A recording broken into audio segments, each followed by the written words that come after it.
Hey y'all, iRick Sky here, and I want to post a follow-up review after using the Ronin-S for several days. So I'm going to tell you everything that I experienced. Again, I'm not going to sugarcoat anything. First of all, I'm just going to jump right in and tell you that out of the box, the Ronin-S is awesome. It's very well made. It's definitely got a very heavy and very solid feel. When you put it in your hands, you definitely know that you've got a professional tool in your hands. The build quality is great. It looks nice.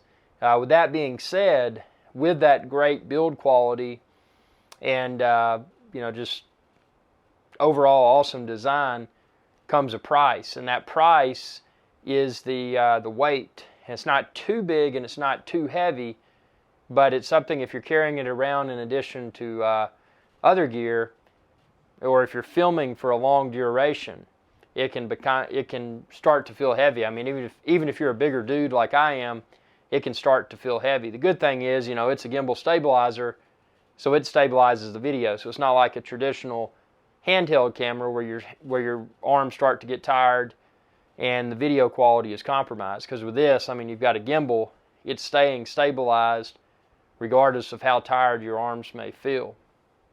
So with that being said, what I did, I would film a little bit with both hands on, one hand up top, one hand on the tripod, collapsed tripod grip on the bottom, and then sometimes I would hold it with one hand, with my right hand, and then I would switch it over and hold it with just my left hand. So to kind of mix it up so you don't start to feel fatigued when you're filming a longer duration video.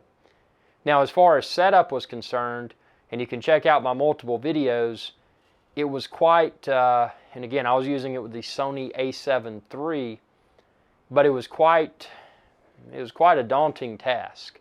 So first of all, I read the DJI owner's manual, the owner's manual that came with the Ronin-S, and it was somewhat clear, but there were gaps of information, and I didn't realize that until later on. I downloaded rather, the current DJI documentation from DJI's website in in PDF format, and I gathered a few additional steps from that. Then I also watched third-party YouTube videos that provided how to balance the Ronin-S, as well as DJI's video explaining how to balance the DJI Ronin-S. But what I found with all of that is that I had an incomplete set of information. The DJI owner's manual, the paper owner's manual, confused me initially because I'm using a Sony camera. I didn't realize until several hours in to the calibration that I didn't use the USB-C, or I didn't use the micro USB cable.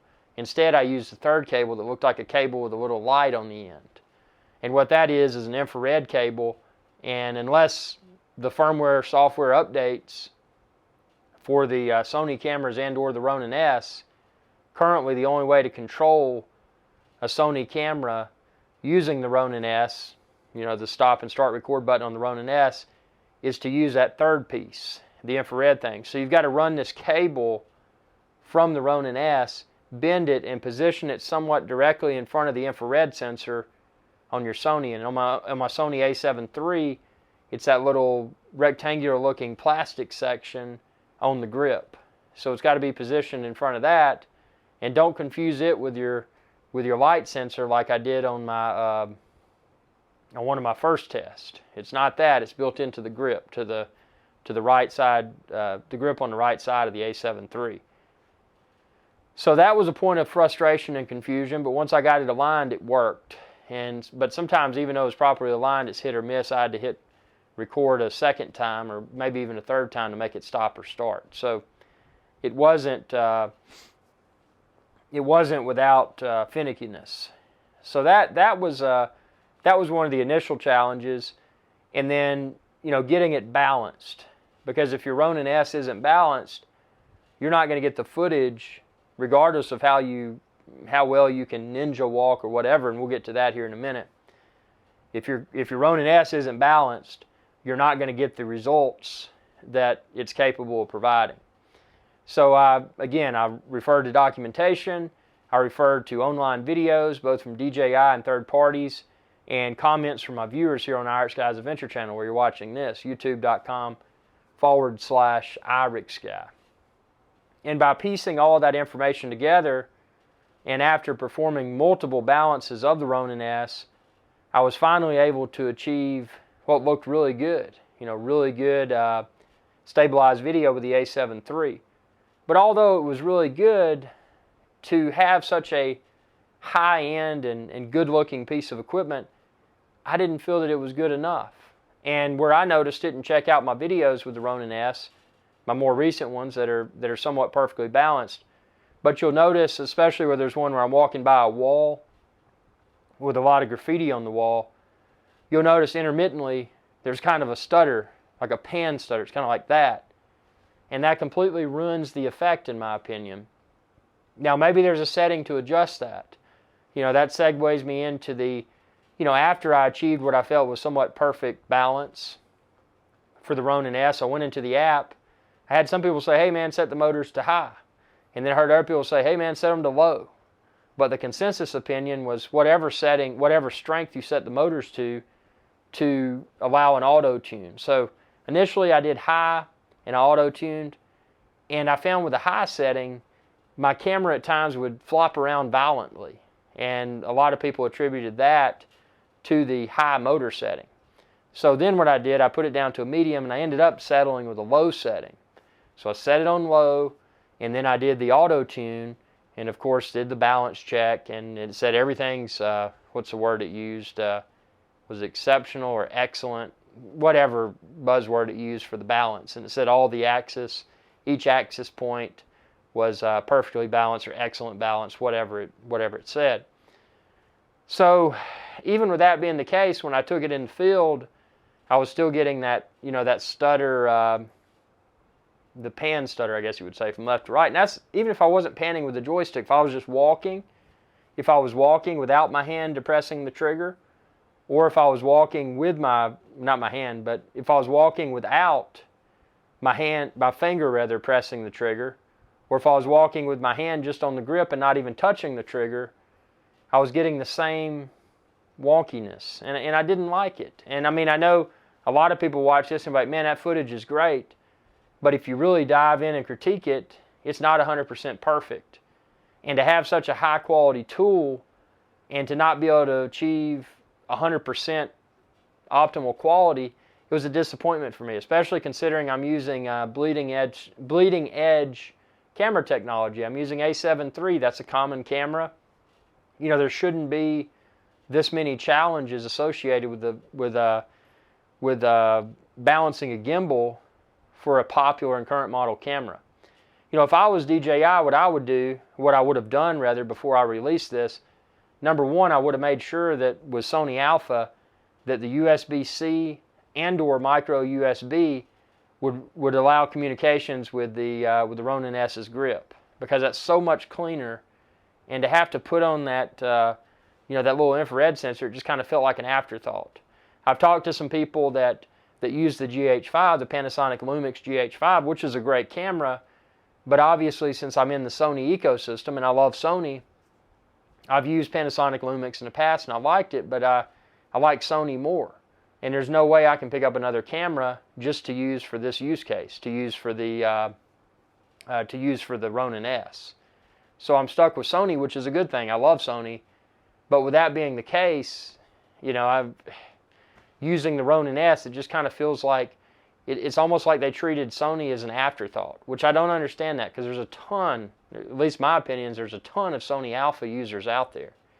If you look at a lot of popular YouTube channels, you're going to find that many of those popular YouTubers are using Sony Alpha cameras, just like I am. So that was disappointing. Now, is the Ronin-S going to become better in the future? Are they going to be able to release this firmware update? Are they going to be able to enable that functionality with USB-C and/or micro USB cables instead of having to use that wonky infrared cable? I mean, if so, that'll make things a lot cleaner. But my fear is that if they do that, at that point in time, are they already in the process of releasing the next version of the Ronin-S? Hopefully, what I would like to see because the Ronin-S is good, but it can handle such heavy, extremely heavy gear. What if they made a light version of the Ronin-S that would handle something up to a, let's say your common Sony Alpha like I'm using, the A7 III with a prime lens on it. I got a 25mm prime lens on it. Very common combination. If they would create something that would just, go a little bit beyond that weight, then that way you could get your Sony camp of people on board, and they wouldn't have to have something as big and as heavy as the Ronin-S. Again, great build quality, great tool, but probably overkill for these smaller mirrorless cameras like the A7 III. And also what I would do if I was Sony is I would say, okay, here's a list of popular camera manufacturers. Here's a list of their current camera bodies. Here's a list of their previous generation camera bodies. Here's a list of lenses that are compatible with that camera body. And here are the markings on our access points. There's multiple access points on the Ronin-S. If they were smart about this, what they would do, they being DJI, they would get all of this camera equipment on their workbench in their studio, wherever they develop all this cool technology, and they would sit down and say, okay, here's an A7 III camera body. Balance this with this lens. Okay? What are the settings? Axis 1, Axis 2, Axis 3, Axis 4. Jot it down. Then that way they could tell the customer, okay, if you're using a Sony A7 III with this brand of 25mm lens, then these are the axis adjustments that you'll want to make to achieve optimal balance. That would only seem to make sense. That way the customer that purchases the Ronin-S doesn't have to fumble with balancing and familiarizing themselves with how to balance a camera. Most photographers, most videographers are not tech-savvy people. So to create an expectation that's probably unreasonable for a large number of people within the potential customer base, it's kind of a bad move. And that would be easy. Think about it. If you were DJI, you could probably take a few hours and say, okay, here's an A7 III. Really, how many APS-C and how many full-frame lenses are there for the Sony Alpha camera? There's a good bit, but not that many. Once they put the Sony Alpha camera on their test model of Ronin-S and they balanced it, then they would just have to balance from that point forward to compensate for the different lens weight as they change the lenses. But by taking the time to do that, they would eliminate, they would better reduce the number of customers, including myself, that are disgruntled because they spent so many hours trying to perfect the balance for their mainstream camera body and mainstream lens. So that was, I like a troubleshooting challenge, and I've been using DJI products since Phantom 1 and I love them. But I will go out on a limb and just say, hey, this is the most frustrating DJI product that I've ever purchased. And it's not, I don't mean that in a bad way. It's good. But for me, with the Sony A7 III and my prime lens, it's just not, it's not a streamlined experience that it should be. So I almost feel like an early adopter of this technology. So what I look forward to is, again, a firmware update that makes it communicate properly with the Sony A7 III, and and some solid guidance saying, hey, here's what you're using, adjust your camera accordingly. So that way I'm not guessing and looking at the wobble and the tilt and all of that stuff and trying to become up my understanding of this technology to an engineering level. That's not my objective here. All that I want is something that I can say, okay, it's perfectly balanced. I've got my camera, I've got my lens on. Let's go out in the field and let's film and enjoy the quality. And I almost got there, but again, with photography and videography, almost is not enough, because it's those tiny imperfections that differentiate professional video work from amateur video work. And to pick up a professional tool such as the Ronin-S and to not be able to achieve 100% professional results is unacceptable. And that leads me into the next thing. So even with this somewhat perfectly balanced Ronin-S, there's another technique that one has to master, because typically when someone walks, there's a little bit of bounce, and that's going to carry into the video. So to further reduce the bounce that's noticeable within the video, someone's got to train themselves to perform what's called a ninja walk. So basically you got to, I'll have to demonstrate it in a separate video out in the field, but you walk in a way to where it reduces the bounce and the little bit of jerkiness that's in the video. And that's problematic, because especially if you're filming on vacation or something in a public location, then you've got this huge, not huge, but large gimbal. You're running around like a ninja. It's kind of a weird situation. And the other thing is, and I didn't hit on this earlier, but just from the testing that I did when I was trying to get my Ronin-S optimally balanced, I noticed a lot of strange looks when I was using it in public places. And it wasn't it wasn't like a look of, man, that's cool. The immediate look was kind of like you could tell they kind of jumped. And as much as I hate to say it, the design of the Ronin-S, if you hop out of a car or whatever and you've got that in your hand, it almost looks like a weapon. So, there's that camp of people out there that think something's a weapon or a gun or a knife or something like that, and they get all panicky. So, I hate to even say that, but that's something else. When you look at the design of this product, very well designed. But when you look at it with the grip, it almost looks like a grip on a gun. And then you've got the camera on the top. I hate to even have to say this, but it could create, if you popped out with this in the wrong place, it could create at least temporary panic. And that's problematic for someone that's trying to film, potentially film something under the radar. And that's what's so great about a mirrorless camera.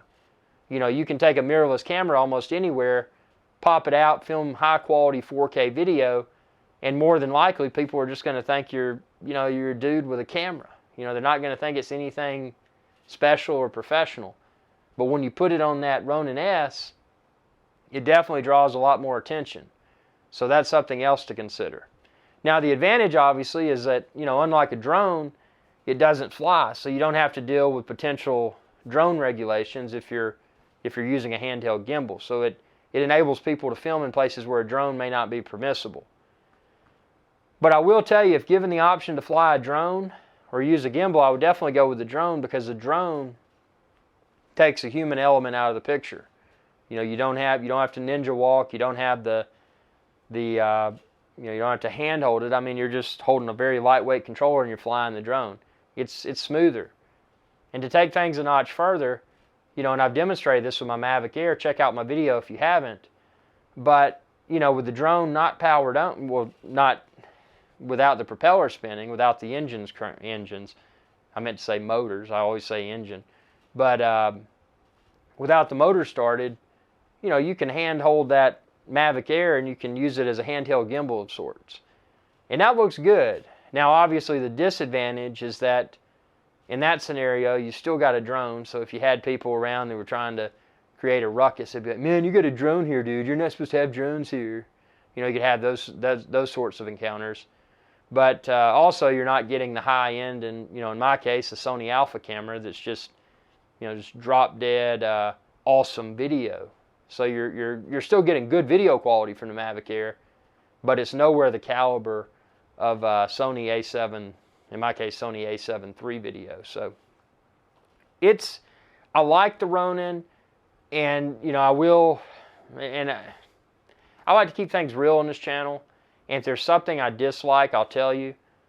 I will tell you from Phantom 1 through present, there's the products from DJI that I've been the most disappointed with. And I will say Ronin-S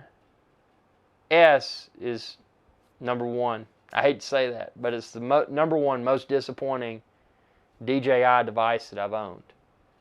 And it's just because of the reasons that I just illustrated.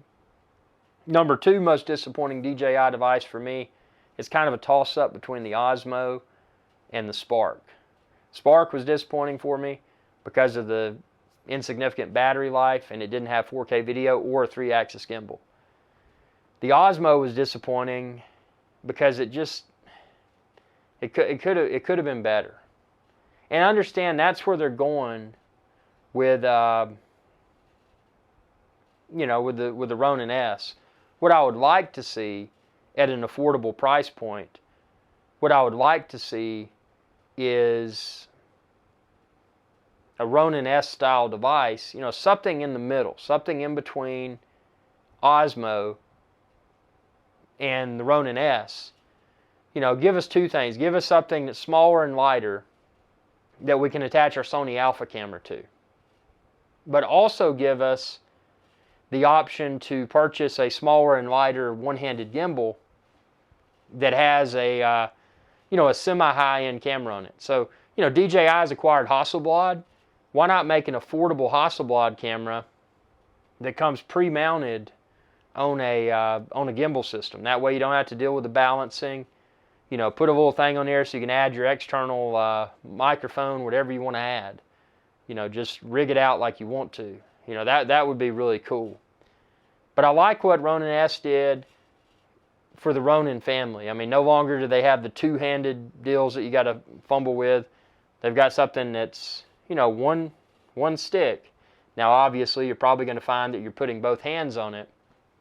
But it is a step forward. But at least at this point in time, a few days after I received mine, I got mine Friday, and it's just, for me, it's not there yet. And I don't mean this in a hateful way. I love DJI.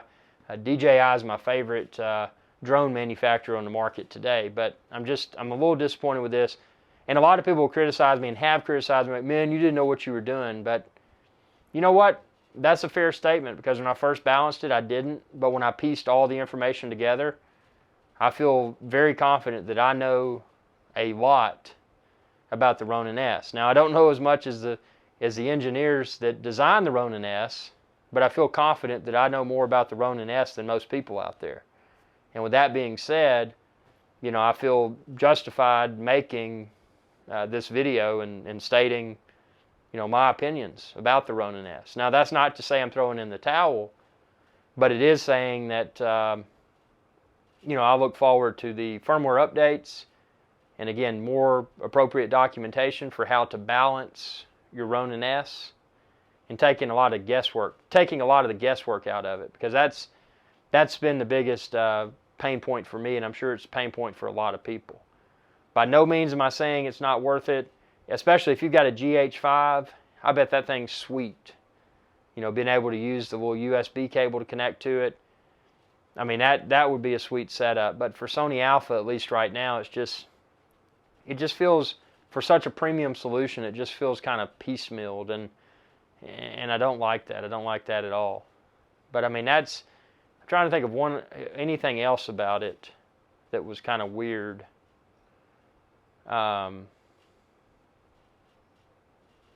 We've already talked about the weight and obviously the balancing, and there was one other quirk. Oh, well, at least at this point in time, accessories for it aren't readily available. So that's something else to consider.